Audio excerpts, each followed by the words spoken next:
buenas noches, bienvenidos a Le Doy Mi Palabra.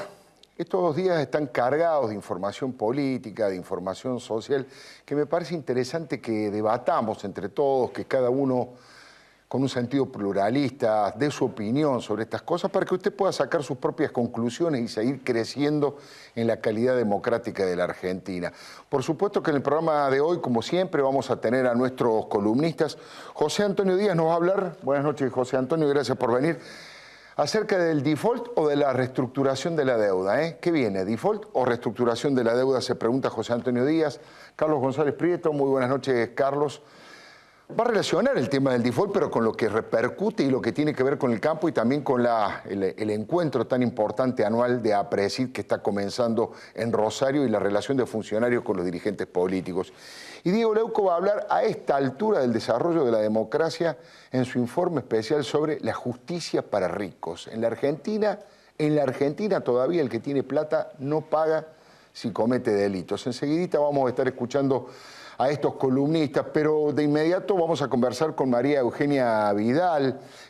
Obviamente está caminando la provincia de Buenos Aires. Muchas gracias por venir, María Eugenia.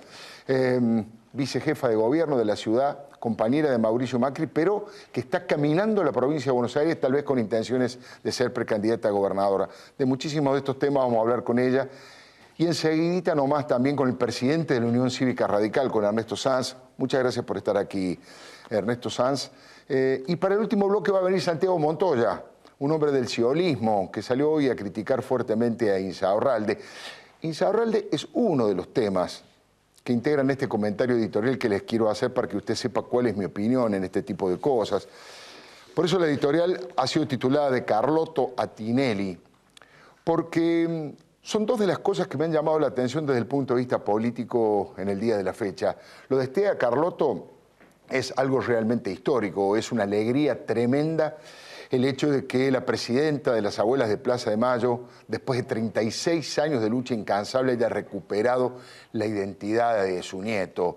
Hay que decir que la hija de Estela Carlotto, Laura Carlotto, fue primero secuestrada, luego mutilada y asesinada por la dictadura militar. Ella tenía mucha confianza en que algún día lo iba a encontrar y el propio nieto, que ellos llaman Guido, como el esposo de Estela, se presentó voluntariamente para hacerse el ADN.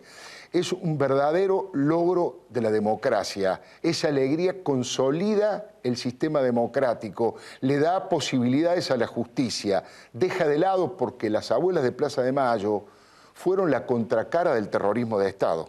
Fueron la contracara de la dictadura militar. Durante años y años reclamaron, exigieron, no desfallecieron, no bajaron los brazos, siguieron luchando, siempre reclamando juicio, castigo a los culpables, aparición con vida de los desaparecidos, la vocación de detectives de buscar hasta debajo de la última piedra para encontrar un dato de esos nietos que ya han recuperado 114 y dicen que todavía hay 400 que actualmente están desaparecidos porque mientras dure el delito, dura la desaparición.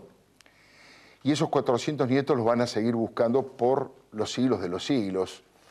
Y esa situación de haber recuperado a un nieto de la presidenta de Abuela de Plaza de Mayo es un hecho que humanitaria y republicanamente debe celebrarse en toda su dimensión. Es bueno para todos los argentinos que esa lucha haya tenido su premio y que sea un ejemplo para que todas aquellas personas que tienen ciertas dudas sobre su identidad vayan a hacerse los controles de ADN y recuperen lo más importante que tenemos, que es precisamente el saber quiénes somos. Y recién ahí cada uno podrá tomar la determinación que quiera acerca de quiénes quieren ser.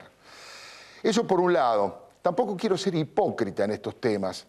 En los últimos tiempos yo he tenido una simpatía muy fuerte por las abuelas de Plaza de Mayo, he tenido el honor de que me hayan distinguido con una medalla que guardo como uno de mis recuerdos más entrañables de mi trabajo periodístico, pero en los últimos años tuve algunos chisporroteos, algunas discusiones públicas a través de la radio con Estela Carlotto, porque respetuosamente, sin hipocresías, cuando uno sabe que, o cree honestamente que se está cometiendo un error, yo creo que hay que decirlo con todo respeto y no callarlo. Esa es la base de la relación entre un periodista y un personaje público tan prestigioso como Estela. Yo le advertí que me parecía un error que ellos se pusieran la camiseta partidaria. Le dije a Estela que los derechos humanos no tienen camiseta partidaria, son de todos. La única es la de Argentina.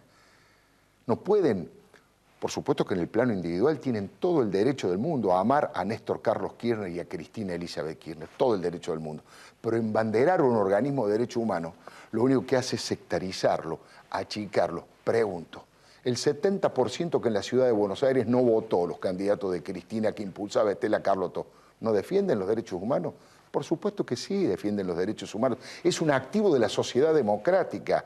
Más de la mitad de la población que no votó a Cristina Fernández de Kirchner en las últimas elecciones, ¿no defienden los derechos humanos? Sí, defienden los derechos humanos. Simplemente esa era la observación que yo les hacía y que me parecía que eso no era correcto. Era achicar ese espacio cuando en realidad lo que había que hacer era multiplicar la defensa de los derechos humanos para que cada argentino se sintiera un defensor de ese derecho que, insisto, es un derecho de todos. Ese es uno de los temas. Profunda alegría, profunda celebración de que Estela Carlotto haya recuperado a su nieto y que haya una mayor calidad democrática en la Argentina a partir de eso. Pero sin dejar de observar que es una lástima que esa camiseta haya dejado de lado a tantos argentinos que no simpatizan con los Kirchner, pero sí defienden fuertemente la democracia. Y ayer, por eso digo de Estela Carlotto a Marcelo Tinelli. Ayer, gran parte de la vida política argentina pasó por un programa de entretenimientos, por el programa de Marcelo Tinelli. 3 de los candidatos que en todas las encuestas aparecen como los que más posibilidades tienen hoy, veremos más adelante, de ser presidentes de la nación, Daniel Scioli, Mauricio Macri y Sergio Massa, hablaron por teléfono con Marcelo Tinelli para opinar acerca del casamiento de Martín Insaurralde y de Jessica Sirio. Mire, yo no soy pacato para nada, me gusta divertirme, creo que los políticos deben ser humanos, no robots, deben sentir igual que cualquier otro. Creo que el tema sobre el que hay que tener cuidado y el que hay que advertir es que los medios de comunicación hoy, a esta altura, son un territorio de construcción política. ¿Quién lo va a dudar? Hoy decía una fuente, un punto de rating son 100.000 personas. ¿Qué político hoy puede hacer un acto de 100.000 personas? Eso está absolutamente claro, ya está aceptado y es así en todo el mundo. Ahora, mucho cuidado con transformar el territorio de los medios en un territorio de la frivolidad, en un lugar del vaciamiento de contenido, en un lugar donde hacerse el simpático y tener una novia conocida signifique o quiera transmitir un valor político, porque me parece que eso es un error. Marcelo Tinelli hizo la suya, impresionante el poder que demostró, la capacidad de convocatoria, le levantaron el teléfono, insisto, los 3 principales candidatos según las encuestas. Por eso quiero advertir también en esto, porque son 2 calles del kirchnerismo. No sé si irán al mismo lado, pero son 2 calles. Estela Carlotto es una calle del kirchnerismo, de la gran avenida kirchnerista. Y Martín Insaurralde también, porque fue candidato en las últimas elecciones representando al kirchnerismo en la provincia de Buenos Aires. También me parece que eso merita un debate en la clase política. ¿Cuáles son los límites en donde un dirigente político necesita hacerse conocido, pero sí está dispuesto a hacerlo a cualquier precio? Le doy mi palabra. Ya venimos.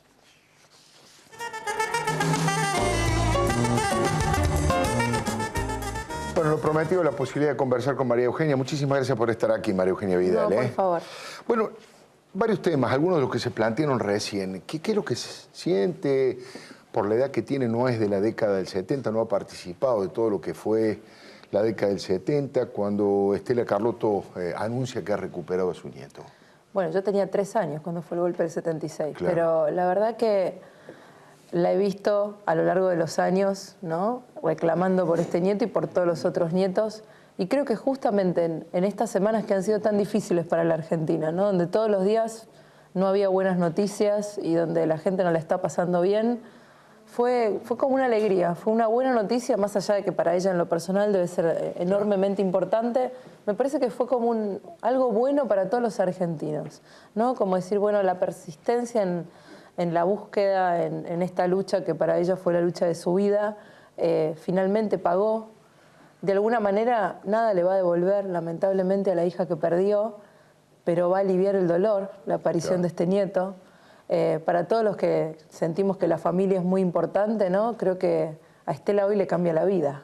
Y ese chico seguramente también, por haber podido finalmente llegar a conocer su identidad.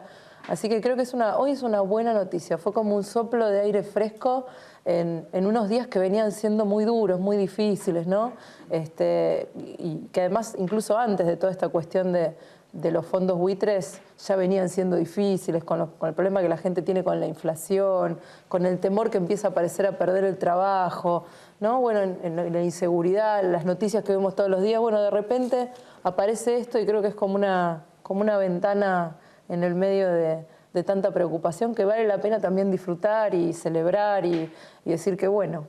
Seguro. ¿Y de qué manera ven ustedes esa relación entre algunos organismos de derechos humanos y el propio gobierno nacional, digamos? ¿Cómo ven esa relación? No digo Bonafini porque ya es el caso de un extremo de intolerancia, pero bueno, el caso de Carlotto, más allá de sus simpatías, manifiesta todo el tiempo. De hecho, ha apoyado candidatos como Filmus que han confrontado electoralmente con ustedes en la ciudad de Buenos Aires, ¿no? En nuestro caso, una cosa es, y creo que no hay ni un solo argentino que no diga, que no acompañe la causa de las abuelas. ¿Quién no va a querer que una abuela recupere un nieto que perdió? Digamos, me parece que es inevitable que todos lo acompañemos. A mí me hubiera gustado, no habiendo vivido, siendo adulta esa época, pero me hubiera gustado que fuera una bandera que no fuera de ningún partido. Creo que Abuelas tenía un prestigio y aún lo tiene por el trabajo que hace, que no tenía por qué verse empañado por ninguna declaración política a favor de ningún partido, ni de este gobierno, ni del que venga, ni de ninguno que haya pasado. Me parece perfecto que cada una tenga su idea política y apoye a quien quiera y vote, por supuesto, a quien quiera, pero no debería haberse mezclado con la institución, debería haberse manejado por carriles separados, incluso con que ella hubiera dicho a título personal, yo apoyo a este gobierno, pero la institución Abuelas sigue siendo apartidaria, hubiera sido suficiente.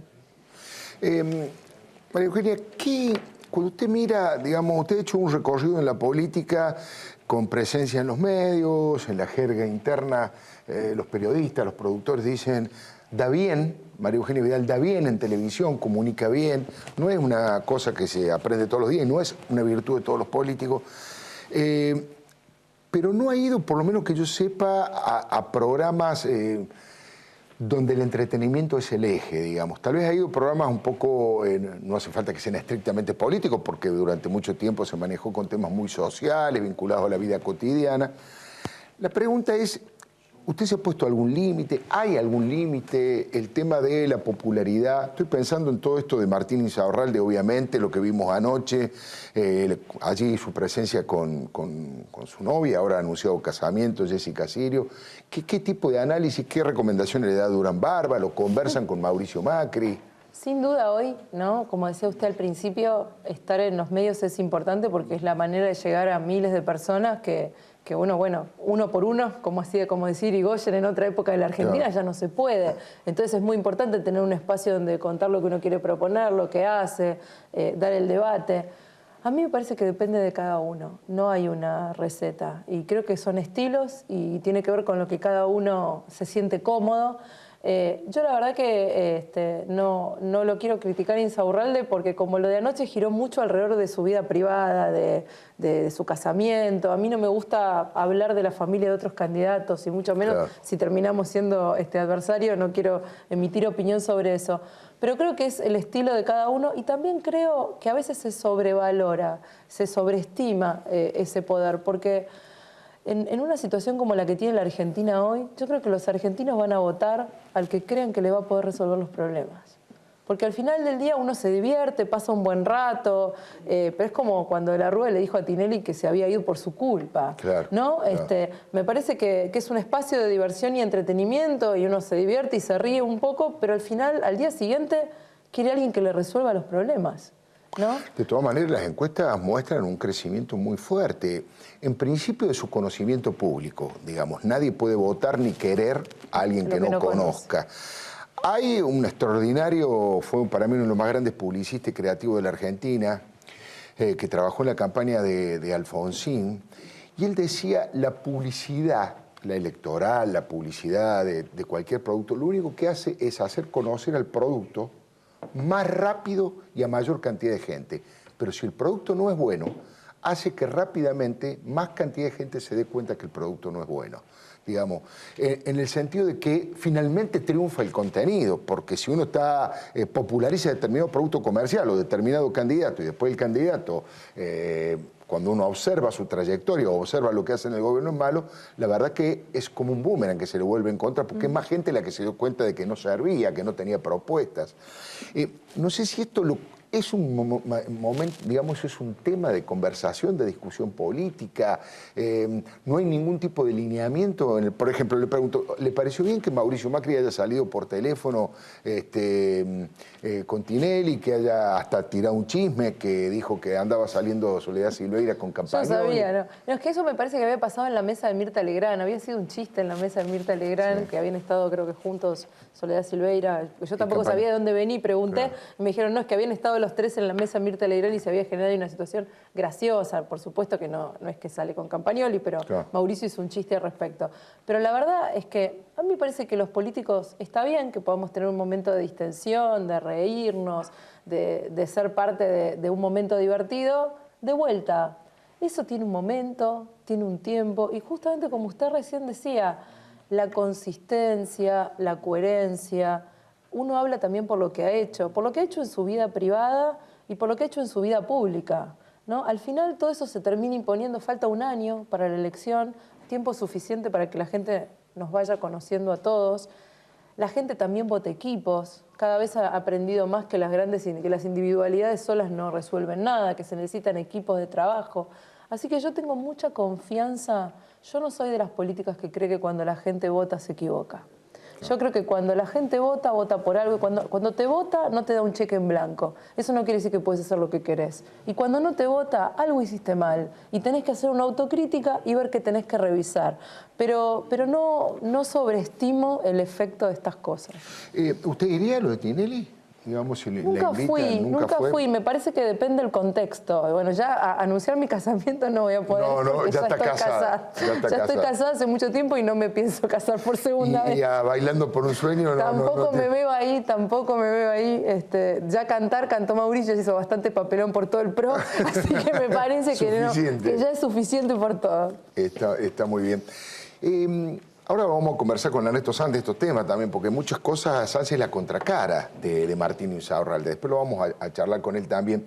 Y también le quiero preguntar a usted y luego a él respecto del rol de Vudú en el Senado. Digamos, allí los senadores nacionales por el PRO, junto al resto de los senadores, han hecho una gestión para que Amado Vudú deje de presidirlo. Por lo menos que no presida las sesiones.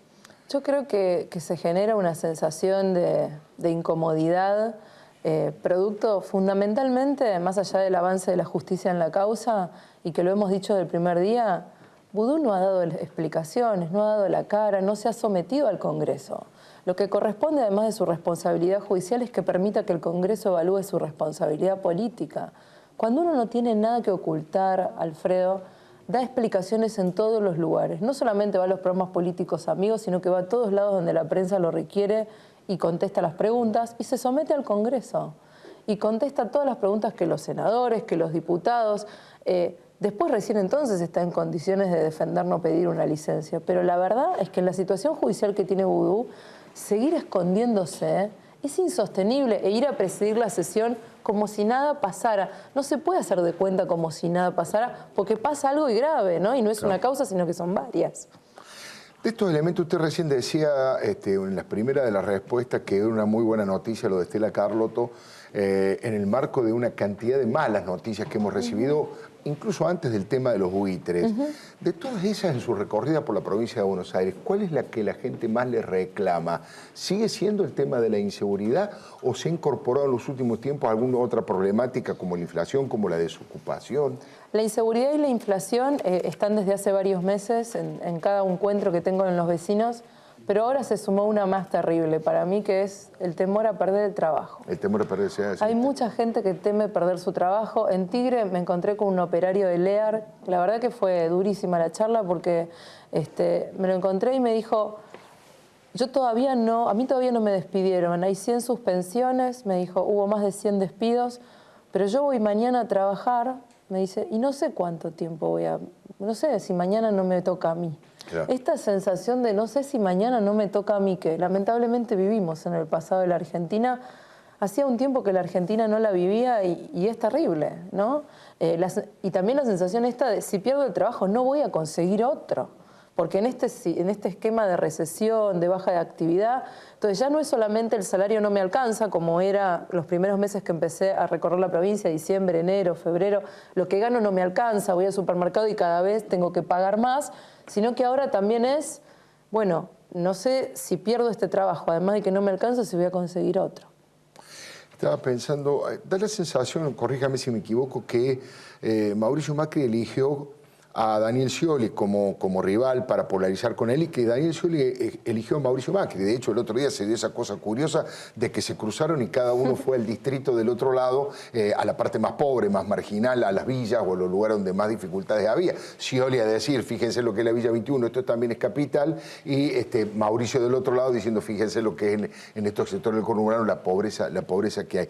Es una táctica electoral, polarizan con Daniel Scioli para tratar de minimizar las posibilidades de Massa y del Frente Amplio unen, es una decisión. La verdad que en nuestro caso no hay una intención de pelearnos con nadie. Yo creo que la gente te vota porque sos mejor, no porque el otro es malo. Entonces me parece perder mucho tiempo, estar en polémicas y en idas y venidas, dimes y diretes de lo que dijo, de lo que le contestó, porque también esto empieza con que uno dice una cosa, el otro le contesta, el otro le vuelve a contestar y no terminamos nunca. La realidad es que primero va a ser natural que los dos recorran todo el país. Y dentro de todo el país, por supuesto, para Mauricio está la provincia y para Scioli la ciudad. Y por otro lado, de vuelta volviendo a lo que arrancábamos hablando, al final del día lo que a la gente le va a pesar es lo que vio de la gestión.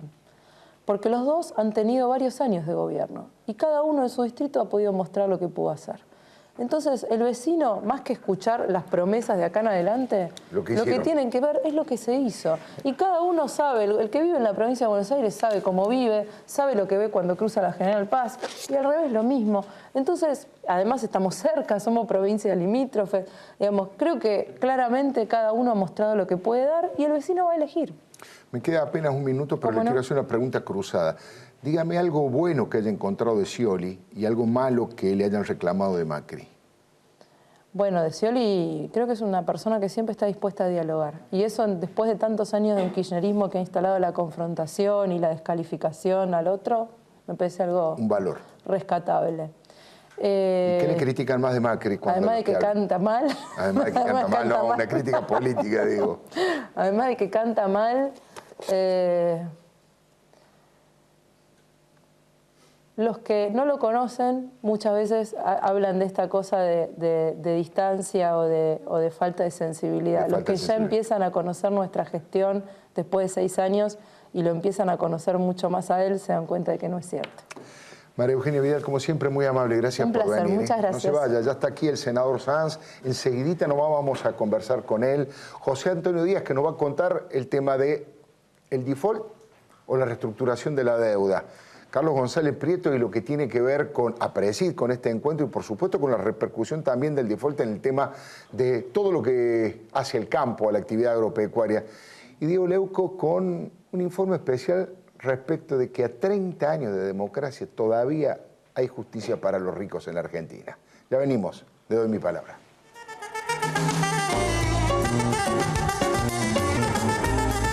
Bueno, ya está con nosotros el licenciado Santiago Montoya. Muchas gracias por venir. Montoya es el presidente del Grupo Provincia, es precandidato a gobernador por la provincia de Buenos Aires por el sciolismo. Vamos a conversar de varios de estos temas que hemos charlado aquí hace un instante. Pero ahora la posibilidad de conversar con el senador Sanz.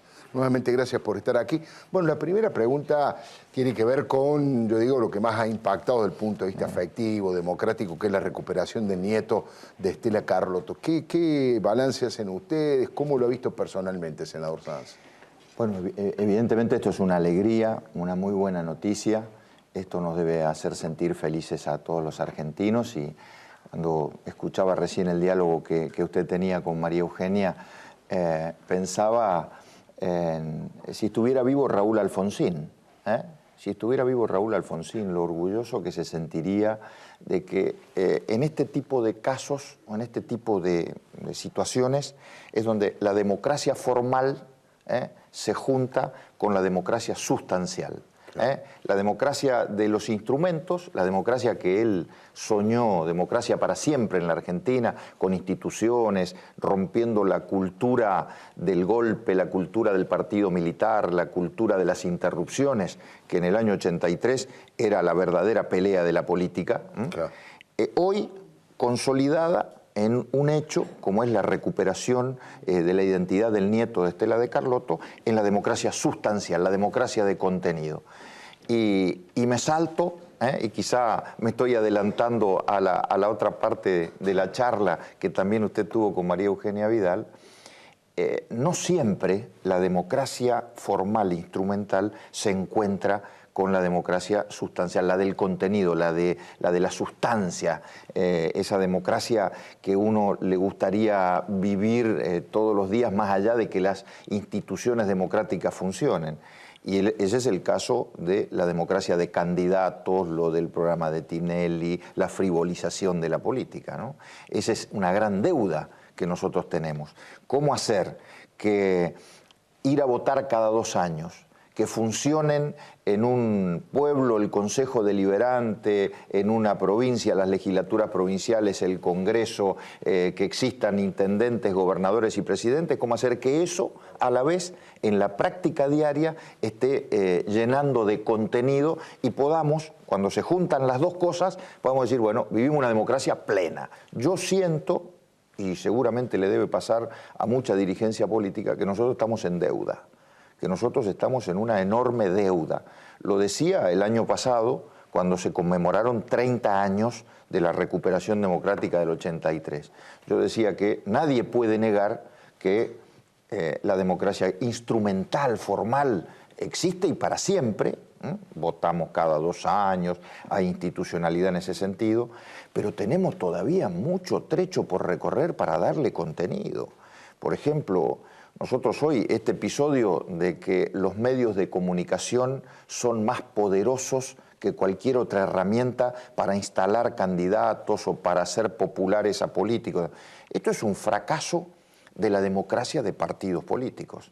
Y es la instauración de la democracia de candidatos, de personas, de individualidades, en donde esas personas, esas individualidades, esos candidatos, con una buena herramienta publicitaria y quizá con mucho dinero y quizá con un poco de suerte, como por ejemplo que te invite Tinelli o no te invite Tinelli, se convierten en definitiva en personas populares y de ahí un paso a el estrellato en términos políticos. Yo también pienso, como usted, de que eso es efímero y que eso, como todas las cuestiones artificiales, tiene pies de barro.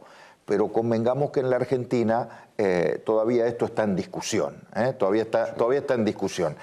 Y vuelvo sobre el punto. Y me acuerdo, ustedes dirán, qué monotemático este tipo que es presidente del radicalismo, siempre refiriéndose a Alfonsín. Pero déjeme que le haga este homenaje. Me acuerdo que una de las características de Alfonsín y de tantos otros dirigentes políticos de la vieja guardia era remar contra la corriente. Y hoy creo que si queremos darle contenido a la democracia, los dirigentes políticos de esta época, los que estamos vivos, no los próceres que están muertos, tenemos que ser capaces de remar contra la corriente, aun cuando eso no nos haga populares, aun cuando eso no nos traiga el estrellato, aun cuando eso no nos traiga la fama. Y hoy remar contra la corriente es tratar de hablar de contenidos, es tratar de hablar del mediano y largo plazo y no de la coyuntura, es tratar de, en medio de la agenda de inflación, recesión y desempleo, mezclar educación o meter el tema de educación. Yo vengo diciendo que frente al default de los fondos buitres o al default de la deuda externa, es mucho más peligroso y mucho más potente en términos negativos para un país el default de la educación. 5 millones de pibes que no han empezado las clases en la mitad del año. No estamos hablando del comienzo de clases, donde en la provincia de Buenos Aires tuvieron 20 días sin clases. Ahora, en la mitad del año, cuando se reinician las clases después de las vacaciones de invierno, hacía mucho tiempo que esto no pasaba. Entonces, el default educativo, el default cultural, Alfredo, el default cultural que significa el no cumplimiento de la ley, el no respeto de la ley, el default de la corrupción, el default de la decencia y de la transparencia, de seguir teniendo a Vudú presidiendo el Senado, o de ver cómo se procesa al jefe de la Cedronar en la Argentina, porque el jefe de la Cedronar, que es la institución que tenía que custodiar que no entrara la droga a la Argentina, en definitiva miró para otro lado cuando entraban toneladas de efedrina que iban a fabricar droga sintética. Entonces, ese es el contenido democrático que yo creo que hay que llenar. Y para llenar ese contenido democrático, lo que se exige o lo que debe exigirle la sociedad a los dirigentes políticos no es que por ahí sepamos bailar o que para tener un minuto de fama cambiemos la familia por otra cosa, sino que lo que se nos tiene que exigir es ver que nos miren para adentro a ver cuál es la Argentina que queremos, cuál es la Argentina que queremos construir, cuál es la educación que queremos, cuál es la salud, cuál es la seguridad, cuál es el respeto por la ley, cuál es la decencia, la transparencia que queremos. Y este me parece que es el gran desafío si es que queremos darle esto, como decía al principio, no vuelvo otra vez a la imagen, democracia formal y democracia sustancial. Ahora, yo estaba pensando, coincido en lo que usted dice, senador, pero yo le decía que también en la comidilla de los periodistas y de los medios, muchas veces se lo pone usted como un contraejemplo de Martín Insaurralde, en el sentido que prácticamente toda la dirigencia de todos los partidos reconocen usted valores de capacidad intelectual, de honestidad, de capacidad de gestión cuando le tocó ser intendente, pero todo el mundo dice, pero en las encuestas no termina de levantar, pero no tiene popularidad, no tiene nivel de conocimiento. Entonces dice, ¿cómo es esto? ¿Cómo se logra quebrar eso? Porque por mejor que usted sea, si la gente no lo conoce, tampoco puede hacer valer sus ideas. Esta también es la realidad, ¿no? Sí, bueno... ¿Y cuál es el límite para hacerlo sin hacer cualquier barbaridad, digamos? Bueno, eso. El saber tener el límite. A ver, digo muchas veces en broma que, digo en broma y no tan en broma, porque muchas veces me han aconsejado hacer cosas para ser popular que van en contra de mis principios y que van en contra de la construcción política en la que toda la vida creí. Y entonces cuando alguien me dice, bueno, tenés que cambiar de vida, sos demasiado serio, demasiado formal, eso es lo que uno es lo que uno es. Desde luego que uno tiene que asumir que la gente no vota a quien no conoce. Ahora, el trecho que hay para hacerse conocido en base a cualquier instrumento, me parece que eso ya... Es tomar un atajo, ¿no? Es tomar un atajo. Ahora, insisto, yo prefiero en el mediano y largo plazo, prefiero en que como dirigente político se me recuerde como alguien que quiso remar contra la corriente en un momento determinado en el cual la política era tan volátil y tan frívola, y no que se me recuerde como que uno se metió en eso solamente para ser más conocido. Pero además, soy presidente de un partido político. Y ser presidente de un partido político como el mío, que tiene tanta historia buena y mala, pero que además necesita hoy fortalecerse para poder ofrecerle a los argentinos democracia, no de personas, de salvadores, de mesías, sino una democracia sólida, de propuestas, de equipos, de volumen territorial. Vengo de Córdoba, Alfredo. Vengo de su provincia, de la provincia de Santiago. Fui al encuentro de la Unión Industrial y cuando llegué no estaba solo. Me acompañaban a ese encuentro intendentes de Córdoba, radicales, el intendente de la ciudad, el intendente de Río Cuarto, legisladores nacionales, legisladores provinciales.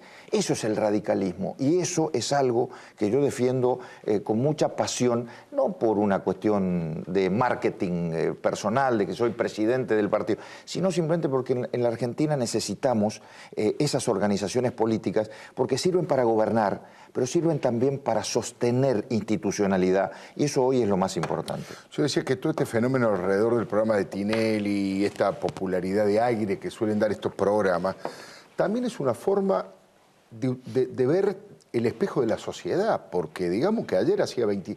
En el momento donde ocurría esto, y donde los tres principales candidatos a presidente, por lo menos en las encuestas, hablaban por teléfono con Tinelli, hacía casi 27 puntos de rating.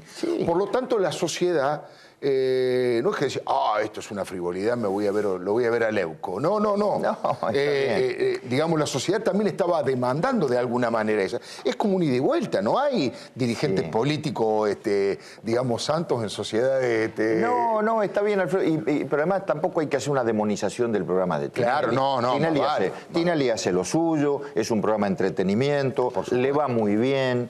Yo no demonizo eso y me parece que eso tiene que existir. Tampoco demonizo a la sociedad que mira a Tinelli. Lo que sí creo, y ojalá que esto ocurra porque esto nos hace crecer como sociedad democrática, es que a la hora de la valoración final, a la hora de la decisión final, lo que se tenga en cuenta son valores, son construcciones políticas, equipos, organizaciones, propuestas, debates profundos. Ojalá nosotros podamos vivir el año que viene, por primera vez, porque no sé si lo hubo en 30 años de democracia, un debate presidencial. Sí, no lo hubo. Un debate presidencial. Yo creo que hoy, por ejemplo, los candidatos a presidente yo soy uno de ellos, nos tenemos que comprometer a generar debates, más allá debates en los medios de comunicación. Claro. Entonces, yo estoy seguro que ese día, si hay un debate presidencial, la televisión va a tener el triple de rating que lo de Tinelli. Seguro. Ojalá que sea así. Y ojalá que ese día el debate sea como los que hemos visto en otros lugares del mundo. Sea un debate de ideas, de propuestas, sin agravios, sin descalificaciones. El día que ocurra eso, habremos pegado un salto y vuelvo otra vez a la imagen democracia institucional y democracia de contenidos enlazándose. La pregunta tiene que ver con, usted es senador nacional, ¿cómo ha sido esta gestión que han hecho para tratar de evitar encontrarse con Vudú presidiendo la sesión en el Senado? Bueno, los 4 bloques de la oposición en el Senado. Los cuatro, sí. El radicalismo, el FAP, peronismo disidente y el PRO se juntaron, se unieron y formularon una petición al bloque oficialista en la persona de Miguel Pichetto, el senador Pichetto, pidiéndole que el apartamiento de Vudú en su condición de presidente del Senado. Está claro que en su condición de vicepresidente de la Nación, el mecanismo es el juicio político que en la Cámara de Diputados el propio oficialismo impidió, evitó. Pero nosotros en el Senado tenemos otra situación, porque él es el presidente del Senado, es el que preside las sesiones, es el que preside las reuniones de labor parlamentaria.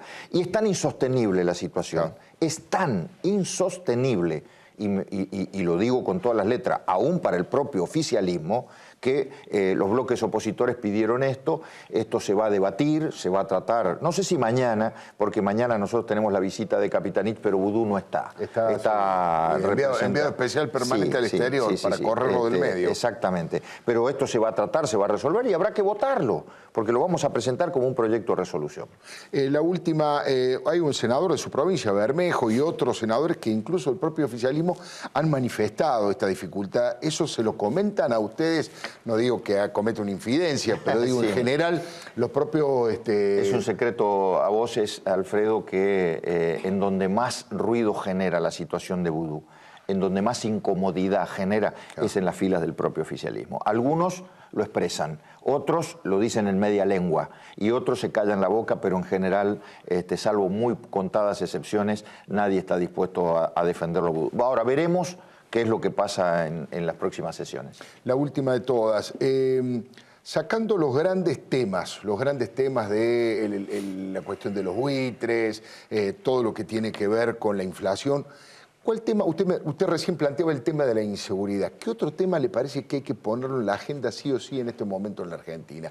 De la recorrida que hace en el país, ¿qué recoge del ciudadano común? El tema del empleo. El tema del empleo. El tema del esto empleo. Coincide con María Eugenia. Sí, absolutamente. Hay cada vez más demanda. Absolutamente. Pero además, porque la realidad indica que el ciudadano tiene toda la razón y el derecho del mundo a tener preocupación por el empleo. Claro. Porque el empleo que se tenía se está perdiendo y esto genera zozobra y los que buscan nuevo empleo no lo encuentran. Claro. Y sobre todo los chicos jóvenes hoy no tienen ninguna perspectiva frente a esa imposibilidad de encontrar empleo en el sector privado. Y en el sector público hay nuevo empleo, pero un empleo discrecional, arbitrario, partidario, el empleo del manejo político, el empleo que realmente revela revela por qué se están ocupando puestos nada más que para hacer partidismo, engrosando las filas de las agrupaciones juveniles del oficialismo. Y ese no es un empleo genuino. El empleo genuino es el empleo que yo hoy, por ejemplo, hubiera querido ver en Córdoba, en el encuentro de la Unión Industrial de Córdoba, pero donde uno ve que la agroindustria alimentaria de Córdoba, la de la leche, la de los granos, la de la maquinaria agrícola, frigorífico cerrado la de ayer, un frigorífico en Córdoba, hace 2 meses en Huinca, Renancó, ahora ahí cerca de la ciudad de Córdoba. Sí. Bueno, el que yo veo en mi ciudad, en mi pueblo, en mi zona, el de la industria vitivinícola, el de la industria frutihortícola, que debería estar floreciente porque el mundo requiere alimentos nuestros y sin embargo acá en la Argentina, en vez de proveer esos alimentos, se están cerrando frigoríficos, tambos, secaderos de fruta, bodegas. No puede ser. Esta no es la Argentina que nos merecemos. ¿Y todo por qué? Porque hay una visión miope, porque hay miopía de futuro. Esto lo dice un amigo mío que se llama Facundo Manes. Miopía de futuro. Y por tener esa miopía de futuro nos estamos perdiendo de aprovechar una gran cantidad de oportunidades. Senador Ernesto Sá, muchas gracias por haber venido, que ande muy bien. Bueno, Diego Leuco, buenas noches. Había prometido el tema de justicia para ricos. Sí. Más de 30 años de democracia y todavía esto continúa. Mira, vos sabés que la idea en principio era salir un poco de la política, pero finalmente nos damos cuenta que no salimos de la política, porque también la solución podría llegar a ser política en este caso. Vamos a hablar del caso Dolce, como lo dicen las placas, es obviamente el caso de Gianmarco Dolce, hijo de la modelo Bárbara Durán. Es muy conocido el tema el día de hoy, ha generado obviamente muchísima indignación, muchísima repercusión en todos. ¿Por qué? Porque un chico, un joven, que iba a toda velocidad por la Panamericana, que estaba alcoholizado, chocó, embistió a 3 trabajadores que estaban esperando para ir a trabajar y terminó con la vida de los 3. ¿Qué es lo que ocurrió? Y acá me parece que hay 2 grandes debates que es en lo que vamos a centrar esto, como para primero clarificar qué es lo que pasó, porque hay mucha gente que no lo termina de comprender, porque obviamente la indignación hace que a veces cueste la comprensión también, y por otro lado, tratar de ver cuáles podrían ser algunas de las soluciones, o por lo menos cuáles son algunas de las soluciones que plantean aquellos organismos que justamente luchan contra este tipo de siniestros de tránsito. La primera placa tiene que ver con la ley que se aplicó, que es una ley bonaerense, que es la ley 13.433, que se llama Ley Provincial de Resolución Alternativa de los Conflictos Penales.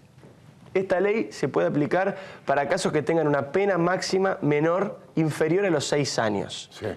Y en el artículo 2, la ley dice que su objetivo, su finalidad, es la de la mediación y la conciliación de los conflictos con los fines de pacificar, procurar la reconciliación entre las partes, claro, posibilitar la reparación voluntaria del daño causado, evitar la revictimización, promover la autocomposición y demás, que obviamente son todos objetivos muy nobles, pero en este tipo de casos obviamente la cosa se desvirtúa. Claro. ¿Por qué? Porque el fiscal de la causa, Diego Molina Pico, consideró que se aplicaba esta ley, que en este caso podía justamente ejecutarse, ¿y qué ocurrió?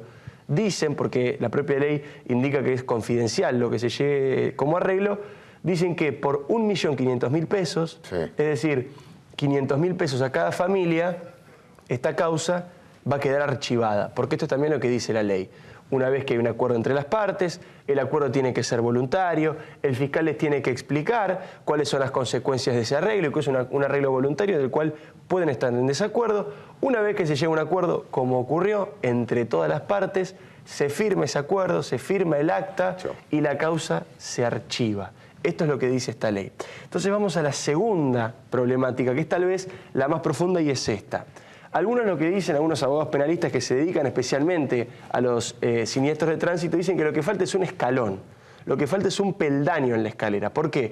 Porque nosotros vamos del homicidio culposo, que es este caso, 2 a 5 años de prisión, directamente el salto va hacia el homicidio doloso, claro, 8 a 25 años, es decir, uno va de el homicidio culposo, es decir, se mató a alguien sin tener la intención de hacerlo, claro, que tiene una pena, insisto, de 2 a 5 años, por eso se puede aplicar esta ley que comentábamos recién, y directamente se va al homicidio doloso, es decir, se equipara con aquel que agarra un arma y le pega un tiro a otro, que tuvo la intención de hacerlo.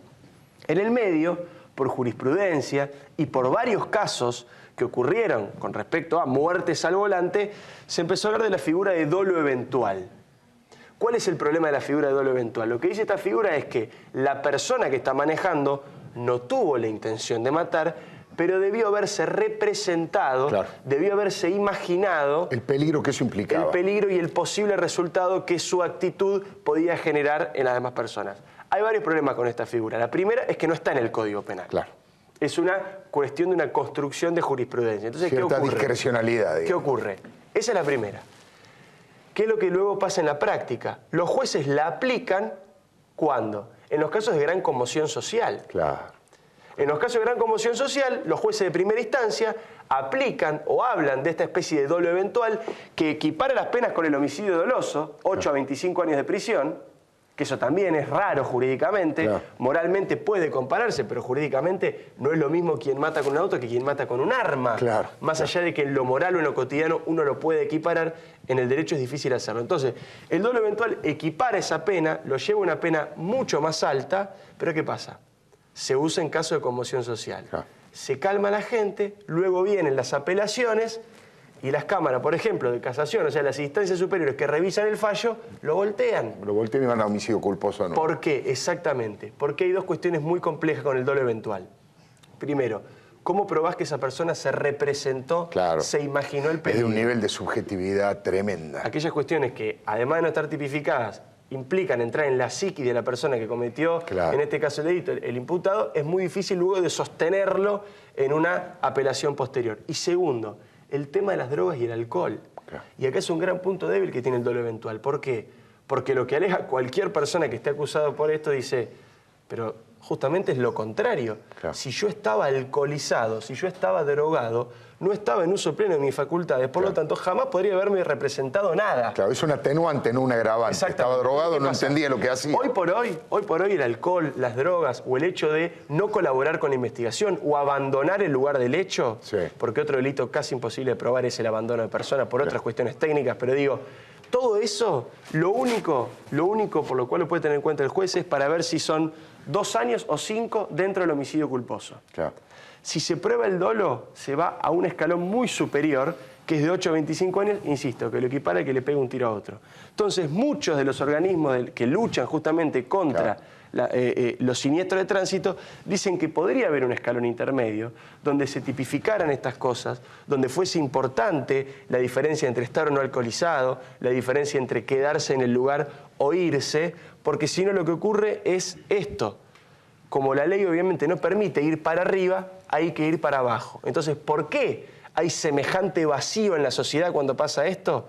Porque el salto que hay entre esto y esto es muy grande. Entonces, las víctimas, por supuesto, quieren esto, pero finalmente la justicia tiene solamente herramientas para dar esto. Claro. Y la distancia es muy grande y genera la sensación de impunidad tremenda que generan este tipo de casos. Muchísimas gracias, Diego. Ya le dije, vamos a conversar con Santiago Montoya. No solamente es el presidente del Grupo Provincia, es un hombre muy del riñón de Daniel Scioli. Es candidato, precandidato a gobernador por el sciolismo y uno de los hermanos del gobernador lo acompaña en la fórmula. Vamos a ver qué opina él de Martín Insaurralde. ¿Va a ser o no va a ser candidato? ¿Le gusta el estilo de Insaurralde? Entre otras cosas que vamos a conversar con él. Pero también lo prometido de José Antonio Díaz, el tema del default o la reestructuración de la deuda. Y Carlos González Prieto, y de qué manera rebota, repercute en el campo el default y qué va a pasar en Apresit. Ya venimos, le doy mi palabra. Bueno, enseguida vamos a conversar con Santiago Montoya. Hay varios temas importantes, fuertes de la política en general, pero de la política de la provincia de Buenos Aires en particular. Hablando de eso y de la economía y el impacto que tiene el default y qué posibilidad de reestructuración de la deuda hay, José Antonio. Bueno, Alfredo, del martes pasado a este martes hubo un cambio sustancial. Sí. Lo que parecía ser la única solución, una buena iniciativa por parte del gobierno, finalmente 48 horas después se quiebra. La iniciativa de bancos nacionales que iban a hacer un depósito, los fondos buitres aparentemente aceptaban este mecanismo, pedían el stay a griesa y pasábamos a enero hasta que venciera la cláusula roja. Esto se fue al diablo, generó internas durísimas en el gobierno que todavía está temblando la estructura del entorno presidencial fundamentalmente, pero empieza a aparecer un sector radical. Es decir, que no solo plantea la lucha política antibuitre como fundamento, sin consideraciones macroeconómicas o jurídicas, y en función de una perspectiva electoral para Kirchner o para algún candidato que ella designe, pero lo cierto es que plantean estirar. Bueno, no pudimos, estiramos todo a enero, son 5 meses y pico. Cuando llega enero planteamos la reestructuración general de la deuda, es decir, para los defaulteados y para la deuda performing, la que se sigue pagando. Sí. Es decir, esto es como patear el tablero, es decir, no solo no pago la sentencia, no solo la critico, sino que apunto a reestructurar toda la deuda. Con lo cual, los canjes del 2005 y 2010 fueron al divino botón. Claro. Esto puede darle un carácter político muy intenso al último año de cierta heroicidad de Cristina Fernández, de cierta heroicidad, y siempre le echamos la culpa a los buitres si las cosas aquí andan mal.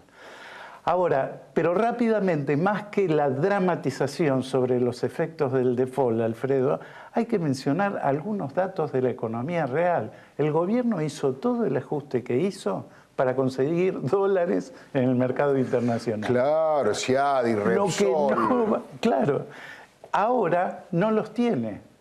Es decir, de un día para otro empiezan a escasear de nuevo los dólares de afuera. Yo quiero mostrar algunas placas nomás. Los dólares de la soja. Este es un dato importante para el año que viene y para el fin de año este año van a entrar 950 millones, 1.000 millones menos en el segundo semestre por la baja del precio de la soja en Chicago. El año que viene van a ser 3.600, 3.800 millones de dólares menos. Hay una preocupación fuerte en el gobierno por estas cifras. La soja nueva, o lo que se llama la soja nueva en Chicago, se está negociando ahora un precio de $395 la tonelada. Hace 2 semanas estábamos en 455. Es decir, aquí hay un agujero que el gobierno empieza a tener y que antes no tenía. El saldo comercial, que básicamente se alimenta de las buenas exportaciones cerealeras, ha caído. En las proyecciones está en 6.500 millones de dólares, 7.000 millones de dólares en el mejor de los casos. Las exportaciones, de hecho, cayeron 10% ya en el primer semestre del año. Y el Banco Central empezó a hacer lo que dijimos acá tantas veces y Fábrega vuelve a hacer. Empieza a mini devaluar. Se devaluó 12 centavos el dólar oficial en estos días, nada más. Hay una presión cambiaria, no la que algunos esperaban, pensando en un ataque de pánico de los agentes económicos. Eso no ocurre, no hay esa sensación en los mercados en general. Pero incluso la mala suerte de la oportunidad en el tiempo es que la agencia de calificaciones china, Dagong, a especie de Standard & Poor's de la República Popular, le bajó la nota en la Argentina y objetivamente hay una discusión en el Ministerio de Economía sobre si existe o no el swap que firmaron por 11.000 millones de dólares, porque finalmente ese era un crédito que fortalecía indirectamente la reserva del Banco Central, pero servían para comprar productos chinos. Baja la calificación, como a cualquier país en default. Esto cambia radicalmente la situación, probablemente se deteriora cada una de las variables, pero tenemos 5 o 6 meses de cuesta arriba muy fuerte, sin una unidad de acción en el gobierno para ir a enero a negociar algo, a ofrecer algo. Bueno, José Antonio Díaz lo dice, información puesta en contexto. Muchas gracias, José Antonio. Bueno, respecto del default, Carlos González Prieto, ¿cómo ¿Qué tal, está? Alfredo? Buenas noches. Bueno, el campo también, de alguna manera, entra en default. Absolutamente. En línea con lo que decía José Antonio, el campo también entró en default, al igual que la economía general, ¿no? Puede ser un default selectivo, un default con atenuantes, pero default al fin, porque básicamente la plata que ingresa, ahora no nos abocamos a la economía general, sino a la economía de cada productor, Sí. lo que ingresan en el negocio por la caída del precio de la soja no alcanza para pagar los gastos que demanda producir esa mercancía. La plata no alcanza, hay un diferimiento por lo pronto en los pagos, al igual que siguiendo la cronología del default del país, ¿no es cierto? ¿Y por qué esto es tan importante para la economía en general? Corregime, José Antonio, pero del total de exportaciones de la República Argentina, 83, 84 mil millones de dólares, el 50%, más de 40 mil millones de dólares, corresponden al sector agropecuario y manufacturas de origen agropecuario. De manera que esto pega directamente en la economía del país. Pero analicemos un caso concreto, el de la soja, que por la caída del precio produce quebranto en los productores. Todas las organizaciones, ACRE, APRESI, todos los que se dedican a investigar estas cuestiones, coinciden en lo mismo. Pero nosotros tomamos un dato concreto de Néstor Rulet, ex vicepresidente de Confederaciones Rurales Argentinas, vemos rápidamente la placa, tomando 3.000 kilos por hectárea, que es el promedio en cualquier campo de la República Argentina, tomando un precio de la soja a mayo del 2015, futuro FOB en Buenos Aires de $430, tenemos un ingreso de $1.292. Le ponemos todos los gastos en el puerto, retenciones, el costo directo del productor y el costo impositivo, el productor agropecuario pierde 30, con estos números, con la soja estos valores, José Antonio, pierde $35 por hectárea. Así todo, el gobierno se lleva por retenciones y por los impuestos $640, es decir, el productor pierde 35 y el gobierno se lleva de impuestos $35. Ni siquiera vale la pena meterse en lo que es el tema de la ganadería. Bueno, lo comentaban hace un rato, acaba de cerrar un frigorífico, el tema de los tambos que están en franca decadencia. Y en este contexto, Alfredo, mañana 2.000 productores agropecuarios se juntarán en lo que es el Congreso Anual de APRESID, un encuentro muy importante. Y el dato político es que estarán en la apertura de este Congreso, van a poner la cara, el secretario de Agricultura de la Nación y el presidente de la Comisión de Agricultura de la Cámara de Diputados de la Nación, que es un diputado nacional kirchnerista, Luis Basterra, hombre de Formosa. Sí. Bueno, van a poner la cara ahí, van a estar los presidentes de las entidades, va a estar Luis Miguel Echever, entre otros, y allí la gente de campo presentará un documento ya de cara a largo plazo con lo que consideran que debería hacerse y serán testigos privilegiados 2 funcionarios kirchneristas. Bueno, muy interesante. Muchísimas gracias, Carlos. Un brevísimo corte. Vamos a conversar a fondo este tema de Insaurralde, pero no solo el tema de Insaurralde. ¿Qué pasa con la política? ¿Cuáles son los valores? ¿Qué es el valor agregado que tiene que poner un dirigente político al ofrecerse para conducir una intendencia, una provincia como Buenos Aires o el país? De algunos de estos temas vamos a conversar en instantes con Santiago Montoya. Le doy mi palabra. Bueno, lo prometido, el licenciado Santiago Montoya, nuevamente gracias por estar aquí. No, gracias, Alfredo, muchas gracias por invitarme. Ha aparecido este tema con fuerza en el debate público de la política, lo hemos hecho con María Eugenia Vidal, que es del PRO, con Ernesto Sanz, que es del radicalismo, pero involucra de alguna manera a su distrito y a su partido político, a su pensamiento.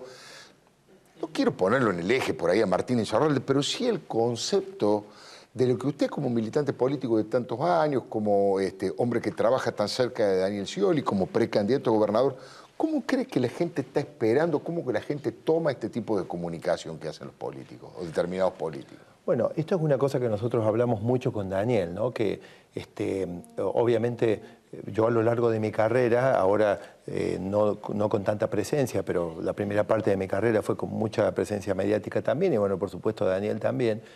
Pero lo que nosotros entendemos es que la comunicación es un complemento a la gestión. Es decir, en cierta medida, digamos, el que es dirigente está obligado a mantener una generosa comunicación de las cosas que hace, de los actos públicos, y muchas veces la gente también quiere saber cuál es el ser humano que está detrás de eso. Y eso justifica muchas veces que tenemos algunos actos de comunicación que no son directamente vinculados a la gestión. Es decir, de repente uno fue a ver una obra de teatro y poner personas, a ver este loco que todos los días cobra impuestos, o a ver este gobernador que está todo el día pendiente de las cosas, va al teatro, es una persona como yo. Yo creo que eso es bueno, porque eso nos muestra frente a la gente como en realidad lo que somos, porque los que nos toca cumplir un papel dirigente tenemos que tener bien claro que no somos otra cosa que una persona común a la cual nos han dado responsabilidades especiales en un momento. Ahora, por supuesto que uno debe mantener, me parece, un balance, en el sentido de que nos toca mostrarnos frente a la gente trabajando por solucionar sus problemas, porque no tenemos que olvidarnos que la gente tiene muchos problemas que está reclamando solución y que nosotros estamos trabajando, pero aún no hemos logrado lo que la gente quiere. Entonces nosotros me parece que tenemos que comunicarle a la gente lo que estamos haciendo y eventualmente también podemos acompañar con una comunicación de lo que somos como personas, ¿no? Lo invito, licenciado, a usted y a mucha gente, que tal vez el público que mire este programa no es habitual, televidente del programa de Marcelo Tinelli, de Showmatch. Hemos un pequeño segmento, pero que me parece que es una muestra interesante de lo que pasó en este programa, que llegó a hacer picos de 26 puntos de rating. Fíjese. Pero gracias por atendernos. Recién llamamos a la Quinta de Olivos y quisimos hablar con la señora presidenta y lamentablemente justo estaba comiendo con la familia. Porque bueno, Sí. ¿estabas mirando el programa, Dani, no? Sí, estaba mirando el programa con amigos, Bueno. con Pepe, te manda saludos. Muy bien. ¿Con quién está? Y otro hermano. Con Pepe. Mándale un beso a Pepe, mándale un beso grande a Pepe. Bueno, estoy acá con el señor Martín. Con algunos amigos. Estoy acá con el señor Martín Insaurralde. Martín y toda la felicidad de ella, Jessica, el mundo que se la merece. Es un gran Bueno, luchador. muchas gracias. Vas a venir, me imagino, ¿no? Vas a venir con Karina. Que vamos a estar, tenemos un gran cariño y sí. Pepe Sí, también, sí, Armando. Vamos a estar ahí porque... El 18 de noviembre, ¿cómo? Y a la 19 hija de de Pepe noviembre. también. 19 o 18. Perdón. Vamos a ordenar esto, por lo menos un poquito. 19 de julio cumplimos un año. No nos casamos el 19 de noviembre, eso ya no Yo sabemos. estoy convocando al gobernador de la No, no es el 19, porque candidato a no presidente de la nación. Le tenemos que dar una fecha Pasa que ahora. no nos dieron la fecha en el registro civil. La primera Dani, semana ¿vos pasada. cómo venís para 18 o 19 de noviembre? 19. No, bien, bien. Yo a esas cosas le doy un gran valor porque Martín se merece estar rodeado del afecto, el cariño y toda la felicidad. Vamos. Van a ser una gran Daniel. familia. La verdad que más allá de la situación de la política, eres un gran ser humano, que eso es lo más importante. Muy bien, bueno, perfecto. palabras, Entonces, Karina está acá la está invitando, por favor. Bueno, viene usted, viene con Karina también. Karina, Pepe y Agostina también, la hija de Pepe. Todos. Martín, lo está saludando Martín, Daniel. Sí. ¿Por qué no le contás lo que hablamos hoy, Dani? Poquito, nada más. Está muy importante. Una puntita, una puntita. Hay que poner el hombro por el país, todos. Pasámelo a Mauricio, le voy a presentar ahora. El único que atendió Scioli hasta ahora, ¿eh? Espera, que vamos a llamarlo a Mauricio Macri para presentarle y después. Vamos, ahí está. Uy, qué papelón, no estoy viendo el programa. Pero, Hola Mauricio, ¿cómo te va? ¿Cómo estás, Martín? primero, ingeniero, primero lo queremos invitar acá porque no se animan, porque son tímidos, para que vengan. Vos y Juliana, el día 18, 19 de noviembre se casa. Y bueno, queremos invitarlo a la fiesta, ingeniero. 18, 19 de noviembre. ¿Vos? ¿Vos animás, no? ¿Cómo? ¿Vos animás la fiesta? No, yo voy como invitado.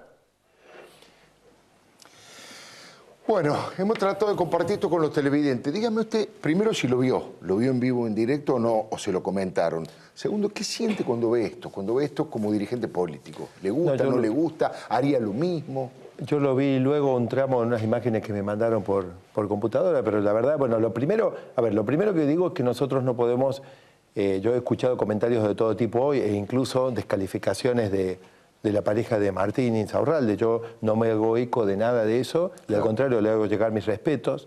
El tema del programa de Marcelo, yo creo que nadie puede cuestionar a uno de los mejores entretenedores que ha tenido la televisión argentina desde que soy chico, que me tengo vagas imágenes de Pipo Mancera y todo eso.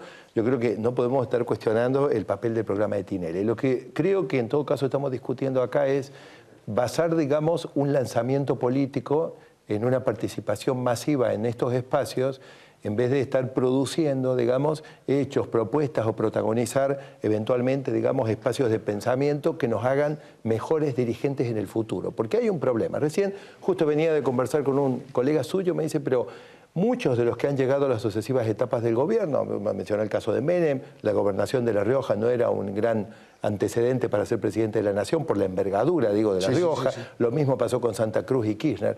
Pero el problema es que nosotros nos vemos obligados a ser cada vez mejores. Y hay un problema. A partir de 2015 vamos a enfrentar grandes desafíos. ¿Y sabe cuál es la caja de resonancia de esos desafíos? La provincia de Buenos Aires.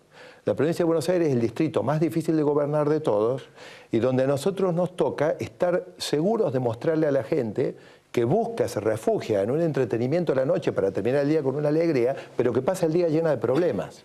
Entonces, nosotros necesitamos mostrarle a la gente que nosotros estamos preparados para hacerlo. Entonces, si decimos que, bueno, en el caso, esto algunos tenemos distinto papel. Yo hoy, por ejemplo, soy presidente del Grupo APRO, Martín es diputado nacional, pero yo creo que nosotros tenemos que estar protagonizando el desarrollo de la mejor gestión posible si nos toca o de las mejores propuestas y eventualmente luego nos permitimos, digamos, protagonizar un hecho masivo. Pero no podemos basar nuestra campaña, me parece, nuestra proyección, porque de lo contrario no vamos a tener un futuro mejor. Porque yo le hago una pregunta. El desafío de mantener solamente en equilibrio fiscal la provincia de Buenos Aires. Sí. Gobernar un municipio en la provincia significa beneficiarse de la política de descentralización derivada de la profunda convicción federal de Daniel Scioli. Yo no sé si usted sabe que los municipios tienen en este momento en el Banco Provincia 4 masas salariales disponibles en cuentas titulares de los municipios. Quiere decir que esa descentralización, la reforma fiscal que hicimos en 2008, no es un cuento, sino que les lleva más recursos, les ha llovido más plata a los municipios, a todos los municipios. Entre otros, Lomas de Zamora. Pero Lomas de Zamora, además, en este caso en particular, ha tenido una gran prioridad. Afortunadamente, el gobierno nacional miró al sur y le faltó techar solamente Lomas de Zamora. Ha tenido una tremenda, muy bien gestionada. No en vano, Martín tiene la carrera política que tiene, los vecinos de Lomas de Zamora lo acompañan masivamente. Ahora, pasar de gobernar un distrito donde la plata llueve a pasar de querer continuar la gestión que hace Daniel Scioli, donde hay que estar estirando el centavo como un chicle para poder llegar a fin de mes y logramos mantener las cuentas en orden con un gran esfuerzo de todos los días. La verdad, yo para prepararme a eso y para decirle a la gente, no se preocupe que vamos a mantener la provincia en funcionamiento y ahora me voy a poder ocupar de mejorar la seguridad. No sé si usted sabe que de las últimas cuestiones que estuvimos estudiando en Scotland Yard la semana anterior, hemos visto, digamos, lo que yo sospechaba por las cuestiones que vemos, pero para empezar nuestra tecnología, que intentamos ver si mejoramos los servicios, efectivamente, digamos, el tema de las camaritas es mitad verdad y mitad cuento chino, porque están las camaritas, pero más importantes son los policías, la forma en que están organizados, que están seleccionados, que están capacitados. Fíjese los desafíos, mantener la provincia en orden, dar un salto adelante donde esta cosa de las camaritas tenemos que salir para adelante porque con las camaritas no resolvemos las cuestiones. Y luego el tema de la calidad educativa. Ahora resulta que entra en agenda de nuevo el tema de la discusión salarial. ¿Cuál discusión salarial? Si Scioli ya mejoró el 30% del salario real de los docentes. ¿Es suficiente? No es suficiente porque nosotros, como peronistas, les queremos pagar 100.000 pesos a cada uno. Pero no podemos. Ahora, vamos a la verdad. El año pasado las pruebas de calidad educativa dieron un resultado muy pobre. Todos esos son los temas pendientes en la agenda del 2015 para la provincia de Buenos Aires, para continuar el trabajo que viene haciendo Scioli. Y yo le pregunto, ¿cómo nos preparamos? ¿Nos preparamos en programas de entretenimiento? Esto es lo que le mostramos a la gente. Entonces yo estoy diciendo, tenemos dirigentes muy valiosos que yo creo que lo que tenemos que hacer es trabajar. Yo creo que claramente en la provincia entonces los dos modelos están planteados para 2015. Yo propongo continuar, profundizar el trabajo que viene llevando adelante Daniel Scioli en la provincia, con toda mi experiencia de gestión, con todos los equipos de trabajo y con 15 años de experiencia saliendo desde el momento que solamente teníamos 30% de los pesos para poner en los sobres de los sueldos de los empleados, hasta la situación de hoy donde la provincia se autoabastece de recursos para por lo menos poder afrontar sus sueldos.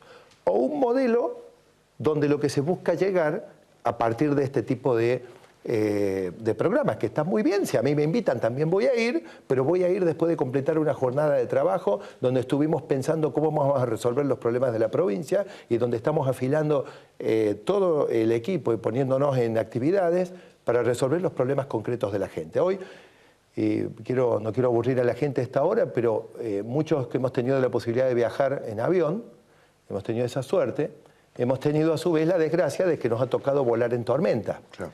Y a los que hemos volado en tormenta y nos ha tocado esa desgracia, sabemos que avisan que suspenden el servicio, que no sirven de la copa de agua o de coca, que se ajusten los cinturones porque vamos a pasar por una tormenta. Y si es de noche, uno ve los relámpagos, los truenos, imagínese que se abre la cabina del avión cuando estamos llegando a eso y usted ve salir al comandante del avión, una azafata de minifalda, y lo ve salir con un MP3, un pibe de pelo largo, qué sé yo, y lo ve salir siguiendo el ritmo de la música que tiene en sus auriculares. Y de repente entra de nuevo a la cabina y se pone en una de esas, es el mejor piloto del mundo.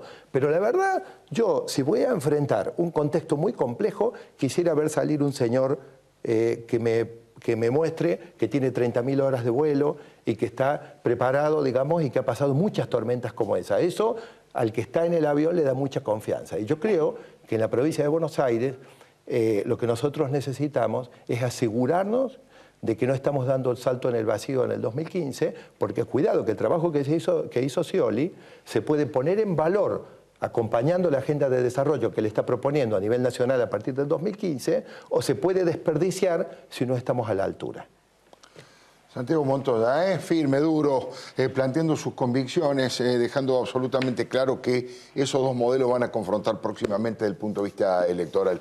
Licenciado Montoya, ha sido muy amable, gracias por haber venido. No, muchas gracias a ustedes, muchas gracias. Muy buenas noches. No se olvide que ahora viene Líderes, el programa que conduce Cecilia Lucía Puig. Lo invito a que se quede y a usted lo espero el próximo martes aquí, en Le Doy Mi Palabra.